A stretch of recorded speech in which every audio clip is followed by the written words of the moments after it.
We've all been there before. You see someone that you want to meet, but you aren't quite sure what to say. You get nervous and overthink it, eventually not saying anything at all. That scenario is awful. So in this video, you're going to learn 5 easy ways to start a conversation in any situation. Now the first conversation starter is, hey, I don't think I've met you yet. I'm, and then your name. This is great for situations like house parties, networking events, college campuses, basically anywhere that some people already know one another. And it's amazing because saying I haven't met you yet makes you look social and popular because you're indicating that you know most of the people at the venue already. And by leading with the reason that you're introducing yourself, you make the introduction and the subsequent conversation feel much more natural.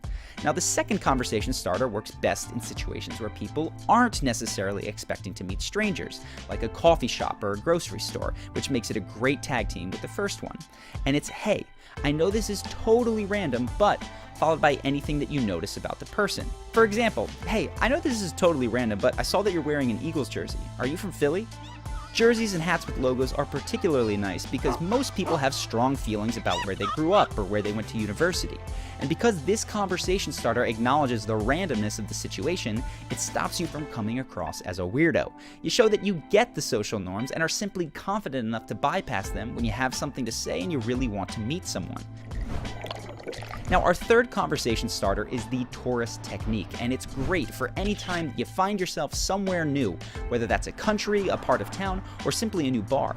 And you basically just allow yourself to be the lost tourist, asking locals for directions or advice. For instance, when I was abroad, I started most new conversations by saying, hey, I'm new in town, do you know where the university is, or this restaurant is, or whatever I was looking for at the time.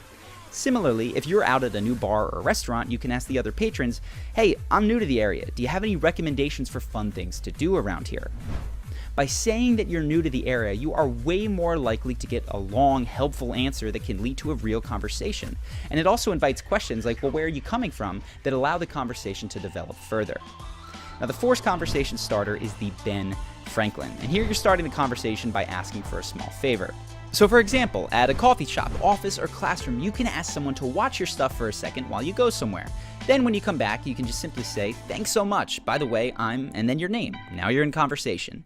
This takes advantage of what psychologists call the Ben Franklin effect. Basically, once someone has done a small favor for you, they're going to rationalize that they've done it because they like you. And the nice thing about this method is that it's an indirect way to start a conversation, so it takes very little social courage. The downside is that because it's indirect, you have to transition the conversation to something besides the favor if you actually want to connect with that person, which is why our fifth conversation starter might be a better bet. And that one is called the spontaneous compliment. Ideally, this is followed by a cold read where you guess something about the person. So for instance, if you see someone with a cool article of clothing or just cool style in general, you can say something like, wow, you've got great style. Are you a fashion designer? Or if you see someone with a well-trained dog, you can say, that's an amazing dog. Are you a dog trainer? If delivered well, the compliment will make the person feel good, and the cold read will give them an easy conversation thread to reply to so that they can keep the conversation moving without feeling awkward. Now, one warning here, you want to avoid compliments about people's bodies. That's more likely just to make them feel uncomfortable. And all of this has to feel genuine in order to start a good conversation. So only go with this conversation starter if you can think of a genuine compliment that you really mean in that moment. One last important note, every conversation starter is going to be helped greatly by a smile, good energy, and confident body language.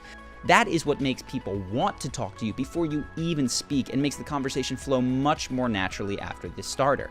And if you want to learn more about all those nonverbals plus what to say after you've started the conversation to guarantee that you leave an amazing first impression, you might want to check out our program, Charisma University.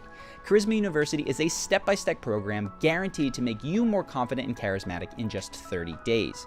You'll learn how to be a persuasive leader, a captivating speaker, and a genuinely magnetic person. Now, the course also comes with a 60-day money-back guarantee that is 100% for any reason whatsoever. That means you can try the course, go all the way through it twice with absolutely no risk on your part. And if for whatever reason you're unsatisfied, you can get every penny back. So if you'd like to learn more, you can click the link on your screen or in the description below if you're interested in the course. Either way, I hope that you've enjoyed today's video. I hope that you put these conversation starters to good use, and I will see you in the next one.